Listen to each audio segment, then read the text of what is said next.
Que maravilha nós estarmos juntos aqui. Esse é o mês da família, a gente tem tanta coisa, é que a gente vive na família, né? E família não é um lugar perfeito, claro que não. E a gente tem muitas crises que acontecem no meio das famílias, mas a família é um lugar onde Deus age. E se cada família vai se colocando diante de Deus ali, é um lugar onde muitas histórias podem ser escritas e novamente até reinterpretadas, né? É lindo, maravilhoso estarmos aqui juntos nesse mês, onde nós estamos intercedendo pela família. Para mim, toda manhã, estar ali orando com a princesa Tânia, na primeira hora da manhã, a gente pegar o devocional também dos devocionais que a gente está fazendo nesse tempo de famílias fortes. Nós estamos fazendo essas devocionais e a gente poder ouvir aquele áudio da devocional, ler o texto, é maravilhoso. Nós podemos estar juntos, orando uns pelos outros. Ela ora por mim, eu oro por ela. Nós juntos oramos por nossos filhos. Isso que nós devemos fazer, amados irmãos. Nós devemos buscar em Deus termos famílias fortes. Você tem aí um panfletinho na sua cadeira para que você dedique tempo de oração, né? E tudo que a gente não faz, tudo que a gente faz que não é bem intencional, a gente não faz. Tudo que a gente pensa em, deseja fazer, mas não tem intenção e propósito, a gente não faz. Eu quero desafiar você a pegar isso aí, preencher essas listinhas. Quantos aqui creem que Jesus ama a todos de sua família e que toda a sua família pode ser alcançada pelo amor de Deus? Aí, você está vendo? Então põe o nome das pessoas que ainda não entregaram suas vidas a Jesus, que você conhece de dentro da sua casa, da sua família, de repente daqui ou de fora. Ore por sua família. De repente você tem amigos que estão passando por crises existenciais até. Você vê que aquela pessoa, ela tem um vazio, você percebe, e sabe, esse vazio é do tamanho de Jesus. E Jesus é que pode preencher esse vazio. Anota aí o nome da pessoa pela qual você vai orar e que você vai estar buscando a Deus pela vida dela. É a sua grande oportunidade. Gente, hoje nós vamos falar sobre um tema que você pode até... o tema aqui é perdão, né? Que restaura. E você pode achar que o que tem a ver soberania de Deus com perdão na família? Nessa história nós vamos aprender que tem tudo a ver a soberania de Deus e o perdão na família. E eu sei que aqui, aqueles que estão às vezes nos assistindo aí na internet, seja agora ou depois que esse culto foi gravado, hoje vão, assim, experimentar algo diferente. E sabe, quando Deus vai tocar em assuntos que precisam ser trabalhados na nossa vida, a priori o nosso eu é um sujeito difícil de ser trabalhado, sabe? Aí ele bloqueia.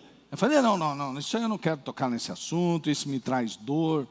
Mas sabe, se você não perceber que a dor é um aviso, você nunca vai procurar a cura, né? É ou não é verdade?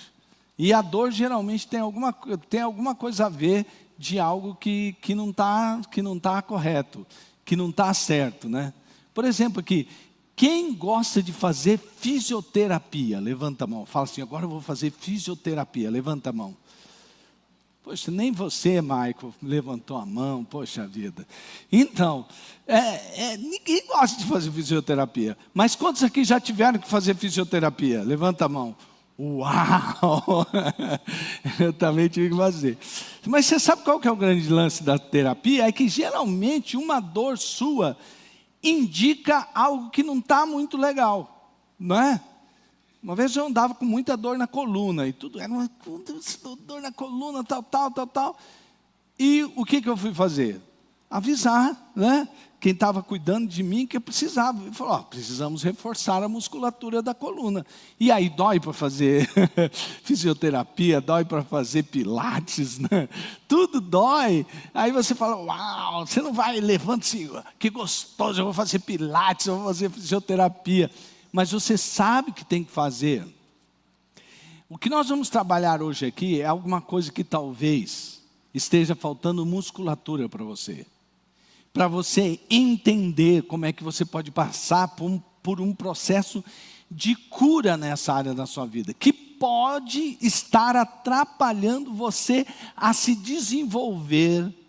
E você acha que você fala, não, falta preparo nisso, falta preparo daquilo, e às vezes o que está impedindo, travando você, é justamente algo que envolve perdão. Então, vocês estão prontos? Então, vamos ler um texto aqui, ó. Acompanha, porque é uma história, você tem que acompanhar, porque se você não acompanha, você vai sair daqui como você entrou, né? Mas eu creio que você quer sair daqui melhor do que você entrou. Então, vamos lá para Gênesis capítulo 12. Uma promessa sobre família. Promessa sobre os descendentes de Abraão. Nós vamos falar sobre essa família. Você vai ver que vai ter várias histórias dentro dessa família, dos descendentes de Abraão. E nós vamos chegar lá na história de José. Mas veja só. Então o Senhor disse a Abraão, saia da sua terra, do meio dos seus parentes e da casa de seu pai, e vá para a terra que eu lhe mostrarei. Farei de você um grande povo, e o abençoarei, tornarei famoso o seu nome, e você será uma bênção. Abençoarei os que o abençoarem, e amaldiçoarei os que o amaldiçoarem, e por meio de você, todos os povos da terra serão abençoados. Ou em uma outra tradução, todas as famílias da terra serão abençoadas. Quando Deus faz essa promessa, gente, a Abraão, começa uma cadeia de acontecimentos que levaria Israel para o Egito. Porque tem a terra prometida, a promessa da terra prometida, e um monte de coisa que vai acontecer, mas no fim daquela saga da família de Abraão, a gente vai ver que tem o Egito no caminho.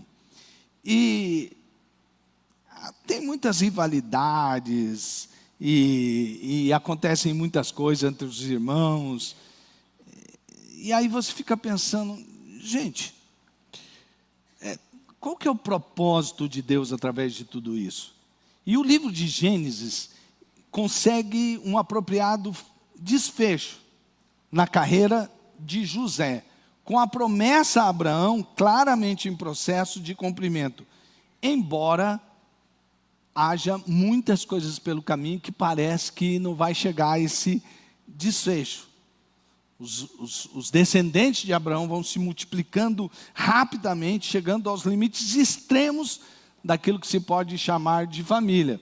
E aí vai chegando ao fim o livro das famílias ali em Gênesis, né? Aquelas clãs todas, até que Israel se torna então uma grande nação formada por essas famílias, mas se torna agora uma história não somente de famílias, mas uma história não só de uma clã, mas como disse Derek Kidner, mais uma nação grande, poderosa e populosa.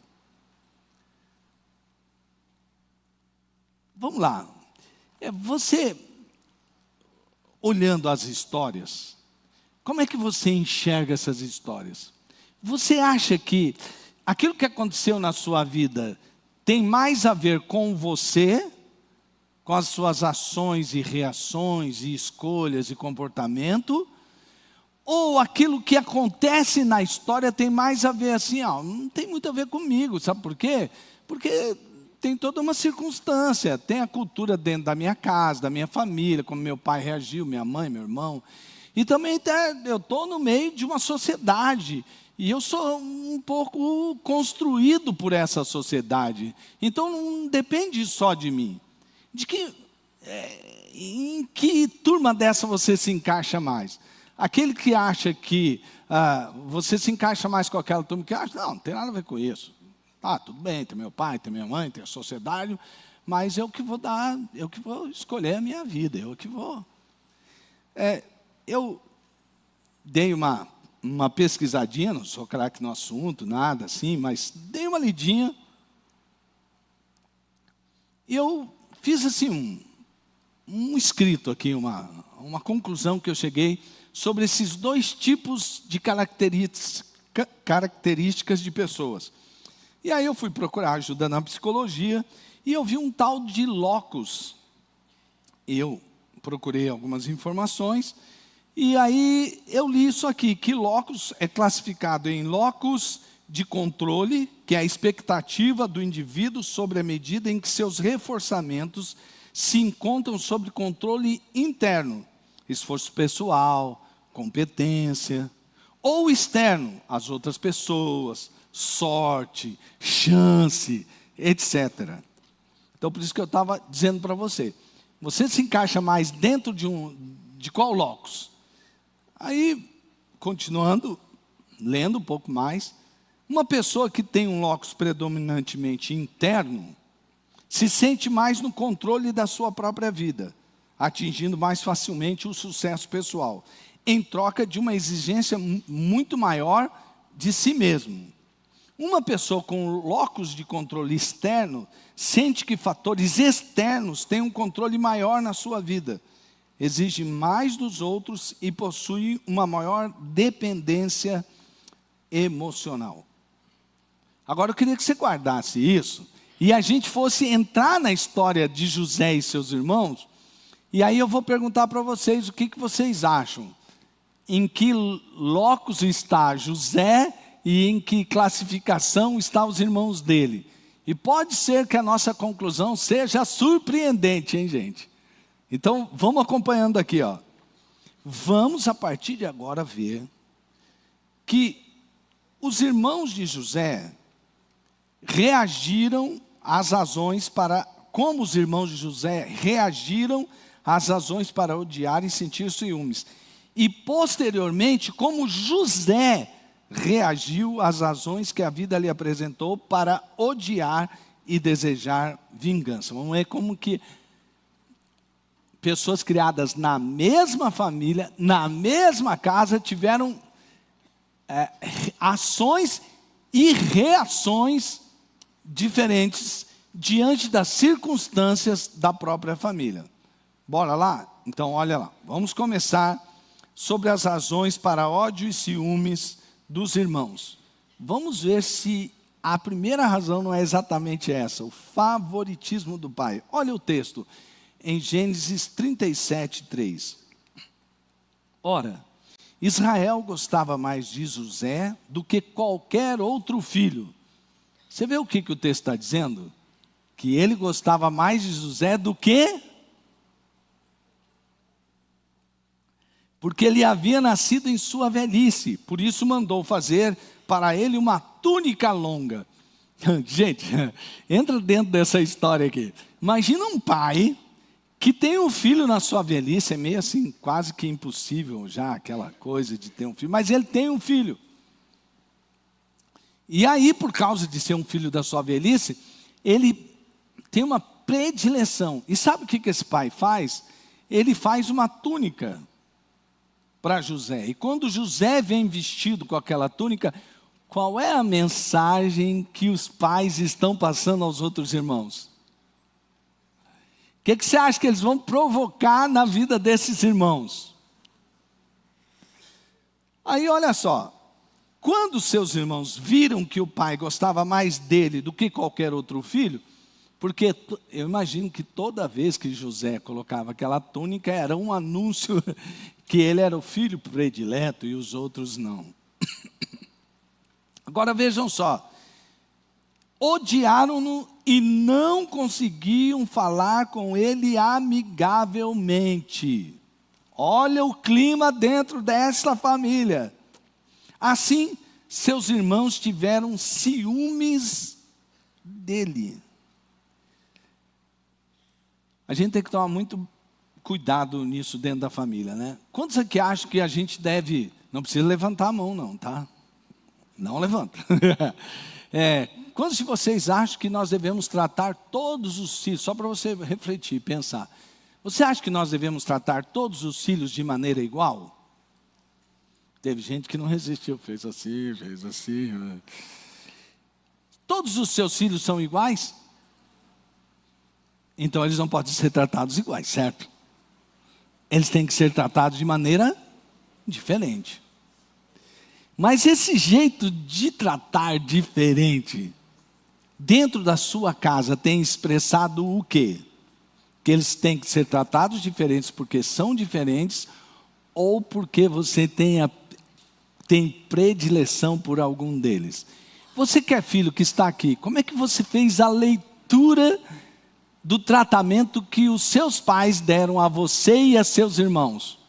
Porque parece que os irmãos têm a mania de achar ou eleger um filho tipo o favorito do papai, ou o favorito da mamãe.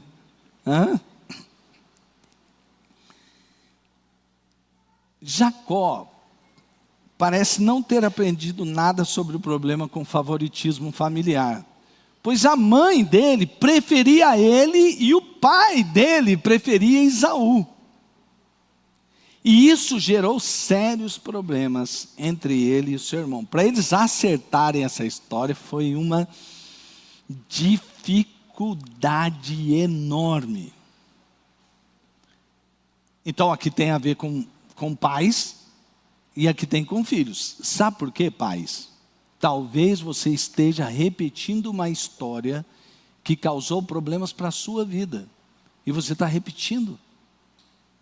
Jacó teve problemas porque a sua mãe o fez favorito, e Esaú era favorito do seu pai.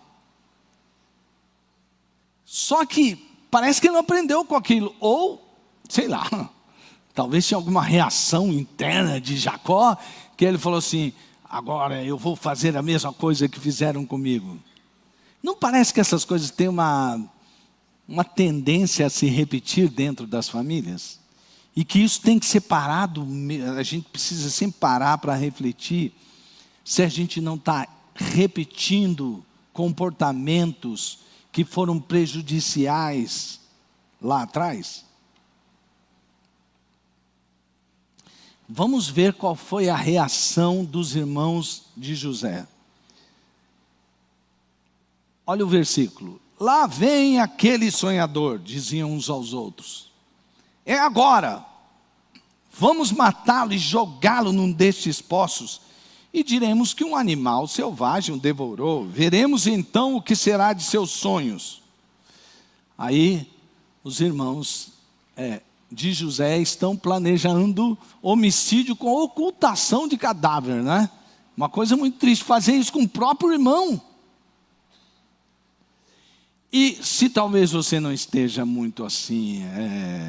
familiarizado com essa história, você se lembra, a gente vai falar isso mais à frente, por isso só vou dar uma passagem geral, que você se lembra que José teve um sonho, onde, para fazer um resumão, num futuro, seus irmãos e seus próprios pais se prostrariam diante dele. Uma visão de que no futuro José realmente dominaria, que os seus próprios pais e irmãos dependeriam dele. Bom, quando Rubem, sempre tem aquele irmão, né, que, gente, para pensar um pouquinho. Bom, tem um irmão aqui que faz isso, olha aqui. Quando Rubem ouviu isso, tentou livrá-lo das mãos deles, dizendo, não lhe tiremos a vida. E acrescentou, não derramem sangue. Joguem-no naquele poço no deserto, mas não toquem nele. Rubem propôs isso com a intenção de livrá-lo e levá-lo de volta ao pai. O Rubem, ele viu o que os seus irmãos queriam fazer. E ele sabia muito bem o que acontecia para quem derramava sangue. Seria um preço a pagar muito grande. E ainda mais de um irmão. Então ele falou, vou falar para eles, eles jogam o José no buraco ali. Quando eles saírem, eu volto e resgato José. Chegando José, seus irmãos lhe arrancaram a túnica longa. Que túnica? Quem que deu a túnica? Que significava o quê? Ele é o favorito, ele é o favorito. Agarraram-no e o jogaram no poço que estava vazio e sem água. Judá, ó a ideia do outro. Ó. Judá disse então aos seus irmãos: que ganharemos se matarmos o nosso irmão e escondermos o seu sangue? Ele também de alguma coisa queria evitar o derramamento de sangue, mas já estava pensando em lucro, né? Vamos vendê-lo aos ismaelitas. Não tocaremos nele, afinal é nosso irmão, é nosso próprio sangue. Aí os irmãos dele pensaram, ouviram Rubem, ouviram o outro irmão e falou: é verdade, você tem razão, vamos ganhar um dinheiro com esse cara aí. A reação foi trágica, porque quando os mercadores ismaelitas de Midian se aproximaram, seus irmãos tiraram José do poço e o venderam por 20 peças de prata aos ismaelitas, que o levaram para o Egito. Quando Rubem voltou ao poço e viu que José não estava lá, rasgou as suas vestes. Perceba que os próprios irmãos agora já estão divididos. O favoritismo divide famílias e acaba promovendo grupos e interesses ambíguos. Rubem versus irmãos, a ideia de Judá. E olha, sabe qual é o alimento do ódio? A violência. O ódio se alimenta de violência. Aí é estabelecida a lei do mais forte. E o ódio consome mais quando é movido pelo ciúme dentro da família. Olha, comparação, né, a gente vai ter que enfrentar durante muitas vezes na nossa vida. E você não vai exatamente ficar tão assim preocupado porque você percebe que alguém cognitivamente é melhor que você, ou é mais talentoso, ou é mais carismático. Não sei, você percebe, mas quando você é comparado pelo seu próprio pai ou pela sua mãe, isso pode estar produzindo dentro de você uma cadeia de sentimentos que pode estar gerando ódio, ciúme e que pode gerar uma violência, até mesmo dentro de casa. A gente precisa muito tomar cuidado com essas histórias e como que a gente está lendo essa história com relação a nós mesmos. Porque você, filho, Jacó, ele cresceu num ambiente onde o pai dele preferia Esaú e a mãe dele o preferia. Ele não pediu aos seus pais que fizessem isso, mas com certeza ele foi afetado por essa história. Agora, será que todo mundo que é afetado por histórias difíceis na vida tem que reagir do mesmo jeito? Aqui está a questão. Aí você vai lembrar do locus interno, do locus externo, mas eu queria que você lembrasse também de como as pessoas estão reagindo dentro de circunstâncias que elas também não têm, é verdade, não têm controle sobre tudo. O pecado, quando é consumado, gera feridas profundas, traumas que acompanham várias gerações, como é o caso aqui. Dependendo de como eu reajo por causa de um trauma, eu vou produzir outro trauma, talvez em mim mesmo, e vou traumatizar pessoas e até as futuras gerações. Agora, vamos olhar um pouquinho para José. A gente viu um pouquinho os irmãos dele. Agora vamos olhar um pouquinho para José. Razões que José tinha para odiar e para querer vingança também. E aí nós vamos falar sobre José e a questão do isolamento familiar. Vamos ver como essa história faz com que José sofra desse isolamento familiar. Olha só, versículo 9.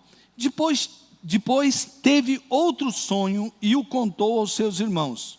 Tive outro sonho, e desta vez o sol e a lua e 11 estrelas se encurvavam diante de mim. Porque primeiro ele teve um sonho dos feixes, dos trigos, mas eram apenas 11 que se curvavam. Agora já ele teve outro sonho, que apareceu o sol, a lua e as 11 estrelas que se encurvavam diante dele.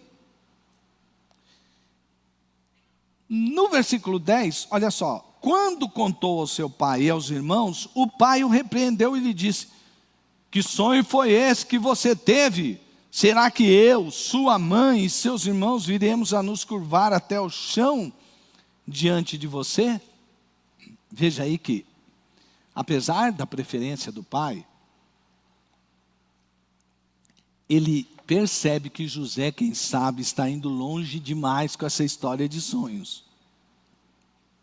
Bom, José era um adolescente.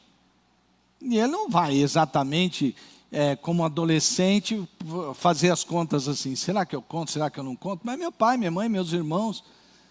Só que por causa do favoritismo, contar esse sonho criou um problema maior para José. A gente viu o que os irmãos dele fizeram com ele. Mas agora eu estou querendo que a gente vá para o ponto de vista de José. Porque nós vemos nesse texto que primeiro ele se isola com os irmãos, e quando ele conta o outro sonho, o seu pai também lhe dá uma repreensão considerável.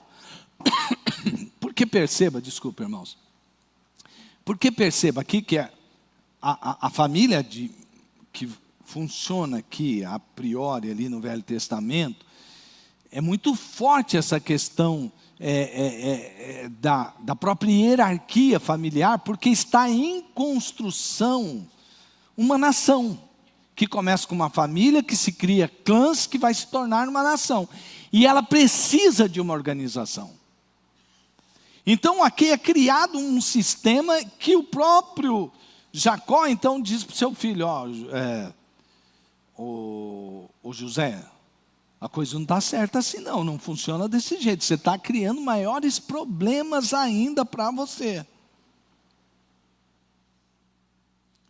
Esse isolamento que faz com que seus irmãos desejem e planejem sua morte, que não matam, mas o vendem para o inimigo, e nunca mais querem vê-lo, e tiram também do convívio do seu pai e do seu irmão mais novo, que são filhos da mesma mãe. Está criado ou não um fundo para profunda mágoa e ressentimento, seguido por desejo de vingança. Vocês não acham?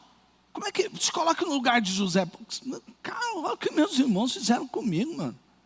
E pense assim, porque eles venderam José para Potifar, né? O José foi parar na casa de Potifar, e ele era tão bom naquilo de que tudo ele fazia, que Potifar colocou ele, e Potifar era um homem muito rico. E aí ele casou com uma mulher. Estava a mulher dele lá. E José cuidava bem de todas as coisas de Potifar. E ele fez o seu senhor prosperar. Só que a mulher de Potifar fez uma portifaria com José, né, gente? Ela queria por todo custo se deitar e ter relações com José. E Josué resistia todo dia, mas teve um dia lá que não deu, né? Ela queria puxou o manto dele lá, ele saiu correndo, e ela ficou com as vestimentas de José na mão. Aí ela inventou, gritou: olha aqui, o cara quis aqui me violentar. Aí você imagina como que o marido ficou: pô, cara, te dei a maior chance aqui, tipo, como gestor de todos os meus bens. Se eu for fazer um negócio desse, é para ficar com raiva ou não? Aí o cara falou: você vai pagar por isso. Mandou o cara para a cadeia. Agora, imagine comigo, do que você lembraria se você estivesse prosperando, mas de repente você fosse para a cadeia? Lá na casa do pai dele, ele estava bem, não era o preferido? Só que agora ele está na cadeia. De quem você lembraria? De quem você sentiria raiva?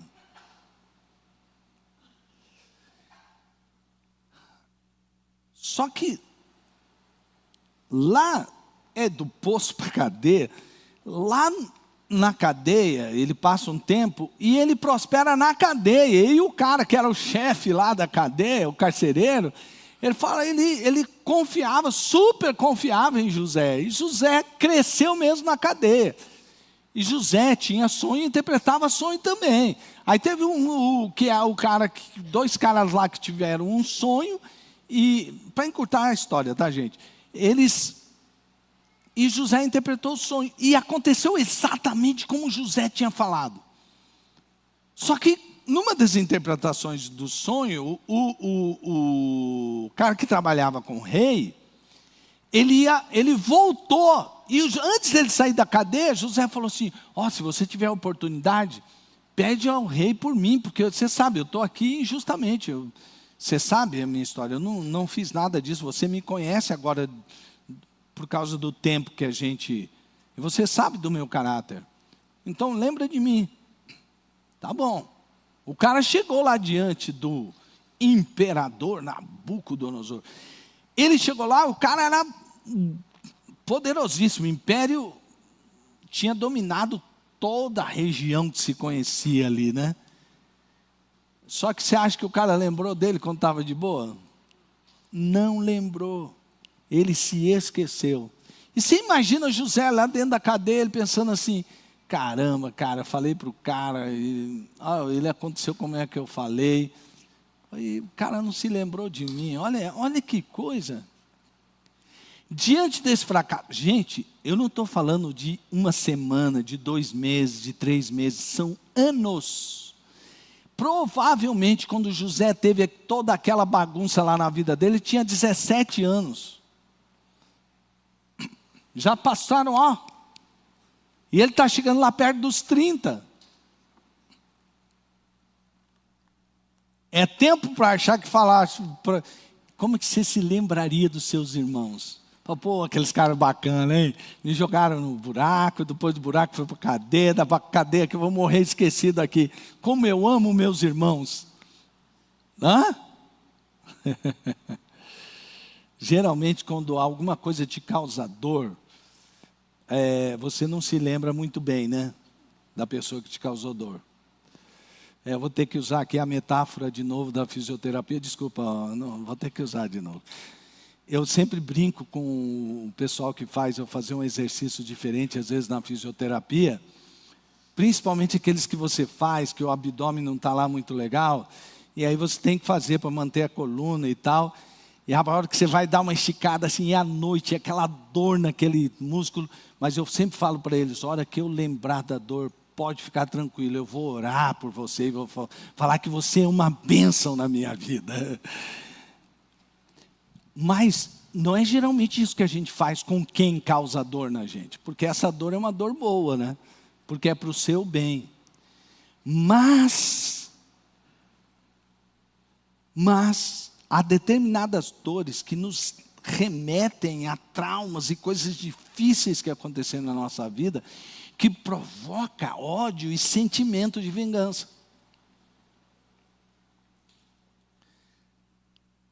Bom, a história acontece e o imperador tem um sonho. E aí, o que o cara que estava na cadeia lembrou de José? Ninguém pode interpretar seu sonho. Tem um cara lá, na cadeia, que teve eu e um outro lá, o parceiro lá de crime. Então, a gente teve um sonho. E o cara falou exatamente o que ia acontecer. Ele interpretou direitinho o sonho. Né? Aí veio, porque tinha um palmeirense e um corintiano. O palmeirense se deu mal e o corintiano foi lá para a corte. Então, aí, ele estava ali naquele momento e ele se lembrou de José. Então chama lá José. E José, então, vai lá, tem um sonho perturbador. E E tinha umas vacas estranhas. Tinham vacas gordas e vacas magras. E aí as vacas magras engoliam as vacas gordas, mas elas não engordavam. Elas continuavam magras. E aí o imperador queria saber, afinal de contas, o que significa isso? Qual é que é desse sonho? E o José falou, ó, sabe o que é? Isso aqui são tantos anos de fartura e depois vão vir tantos anos de escassez. Se você souber guardar durante o tempo de fartura e você ir fazendo... E aí ele já deu toda a estratégia, porque onde ele ia, as coisas prosperavam. Tudo que José colocava a mão, as coisas iam de bem a melhor. Aí, o imperador olhou e falou, olha só, ele revelou o sonho, ainda disse qual que é a estratégia. Tudo bem, então vamos fazer o seguinte... Como você está sabendo exatamente o que vai acontecer, você vai governar tudo. Você vai governar o Egito inteiro. Você só não vai ser maior que eu, mas eu vou entregar tudo em suas mãos. E o Egito prosperou. E no tempo de fartura, eles ficaram mais fartos ainda. E José guardou em celeiros. Só que chegou o tempo da escassez. E os seus irmãos moravam com seus pais, e a escassez chegou naquela terra. E eles não tinham mais para quem correr. O que aconteceu? Eles falaram, vamos lá para o Egito pedir, porque quem guardou? Então nós vamos lá para o Egito e vamos pedir uma força para eles. Falaram, gente, ó, aqui está ruim, a gente está passando fome, e a gente já fez o que dava para fazer. O que vocês podem fazer pela gente? Então aí, os irmãos de José têm que falar com quem? Com José. Olha só. José, Gênesis 42:6. José era o governador do Egito e era ele que vendia trigo a todo o povo da terra. Por isso, quando os irmãos de José chegaram, curvaram-se diante dele, rosto em terra. Como é que é? Chegaram diante de José e o quê?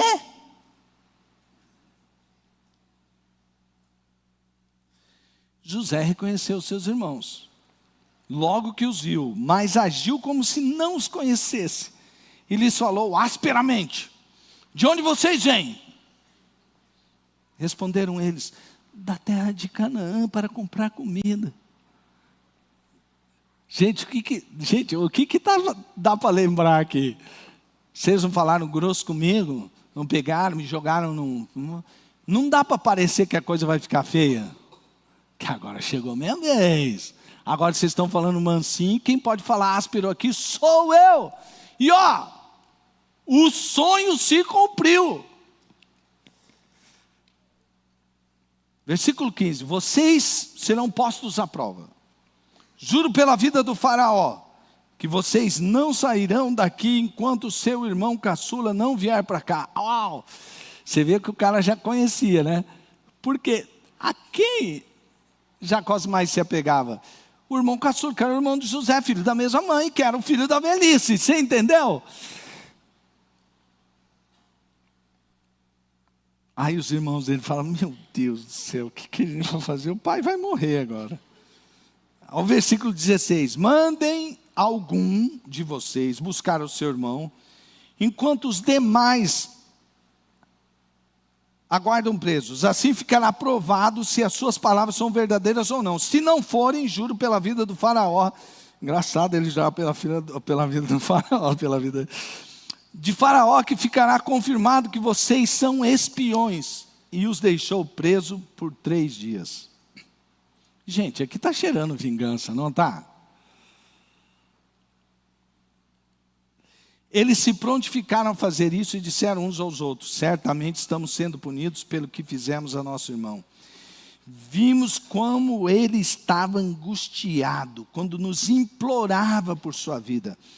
Mas não lhe demos ouvidos, por isso nos sobreveio essa angústia. Rúben, lembra de Rúben? Respondeu, eu não lhes disse que não maltratasse o menino? Mas vocês não quiseram me ouvir, agora teremos que prestar conta do seu sangue. Eles, porém, não sabiam que José podia compreendê-los, pois ele lhes falava por meio de intérprete. Olha a esperteza do José. Ele não deixou permitir, porque ele usava intérprete, porque ele estava falando em outra língua, os irmãos dele passaram esse cara. A essa altura, José já não podia mais conter-se diante de todos os que ali estavam e gritou: façam sair a todos! Assim, ninguém mais estava presente quando José se revelou a seus irmãos. E ele se pôs a chorar tão alto que os egípcios o ouviram, e a notícia chegou ao palácio do faraó. Então disse José a seus irmãos: eu sou José, meu pai ainda está vivo? Mas os seus irmãos ficaram tão pasmados. Gente, eu acho que teve gente ali que fez xixi na calça. Eu acho que fez número 1, número 2, tudo. Porque falaram: caramba, não é mesmo que o cara virou aquilo que ele sonhou? Nós estamos roubados, mano. Sabe? É tipo assim, o medo que entra o time do Vasco quando vai jogar com o Flamengo, entendeu? Ele olha aquela camisa vermelha e preta, meu Deus. Então, gente, é um negócio assim que... Mas eles estavam ali, ficaram tão pasmados diante dele que não conseguiram responder. Não dava, gente, não saía. José falou: cheguem mais perto, disse José a seus irmãos. Quando eles se aproximaram, disse-lhes: eu sou José, seu irmão, aqueles que vocês venderam ao Egito. Aí eu acho que aí a coisa... Aí a hora que ele falou isso, lembra de quem vocês venderam? Acabou, os caras... Só que é o que vem a seguir. Agora, não se aflijam nem se recriminem por terem me vendido para cá, pois foi para salvar vidas que Deus me enviou adiante de vocês. Os israelitas se estabeleceram no Egito, na região de Gósen. Lá adquiriram propriedades, foram prolíferos e multiplicaram-se muito. Gente,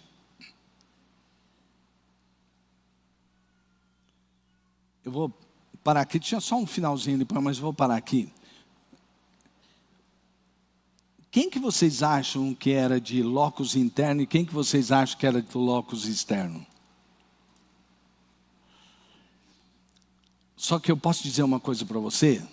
Sim, eu sei que existem esses locus, ok.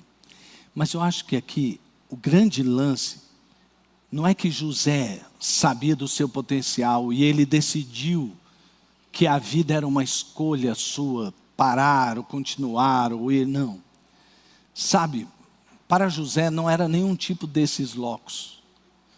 Para José, a confiança dele estava na soberania de Deus. O que Deus tem para mim, nem meu pai, nem minha mãe, e nem meus irmãos, ou qualquer pessoa nesta terra, nem anjos, nem principados, nem forças que existiram ou que vierem a existir, podem me separar do amor de Deus e do propósito que Deus tem para a minha vida. E quando você chega a essa conclusão que é a soberania de Deus que controla a sua vida, para que você vai negar perdão? Por que o seu eu vai ficar tão grandão assim? Foi eu conseguir. Não tem nada a ver.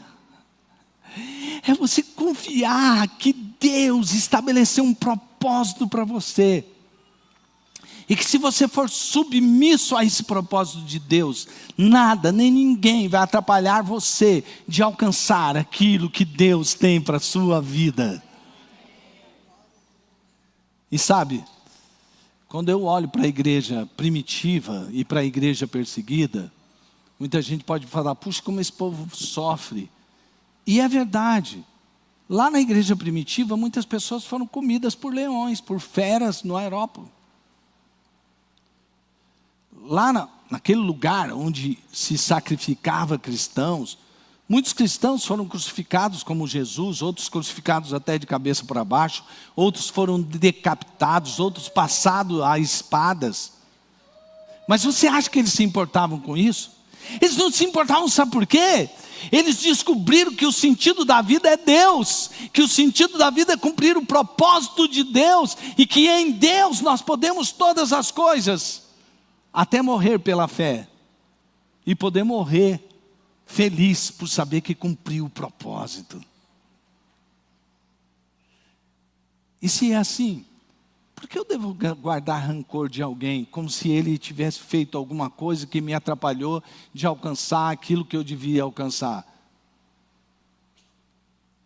Você entende por que José tinha facilidade de perdoar? Porque ele leu a história do ponto de vista da soberania de Deus. Ele leu a história e diz, por isso que eu tive aquele sonho, por isso que eu fui para o buraco, por isso que eu fui para a cadeia, por isso que eu estou aqui agora. E sabe para que eu estou aqui agora? Para abençoar aqueles que me amaldiçoaram. José aqui é muito uma pré-figura do Cristo que diz, Pai, perdoa-lhes porque eles não sabem o que fazem. E sabe de uma coisa? O perdão, nessa semana mesmo, nos nossos devocionais, nós vimos muita questão sobre perdão, né? O oferecer perdão, o pedir perdão, está à disposição daquele que faz a leitura da vida, não do ponto de vista do que você sofreu ou não sofreu, do que você passou, do que você não passou, mas faz a leitura da vida de acordo com o propósito de Deus, que é soberano na sua vida. Quantos aqui já foram perdoados? Quantos aqui já foram perdoados? Quantos aqui já foram perdoados? Você já foi perdoado por Jesus? Você merecia ser perdoado por Jesus? Fala a verdade. E depois que você foi perdoado, pediu perdão pelos seus pecados, você nunca mais pecou. Não, você continuou pecando, sim ou não? E Jesus continua te perdoando. E Jesus sabe que você vai errar de novo. E Ele vai continuar te perdoando. Se Ele assim faz com você, quem somos nós para negar perdão a alguém?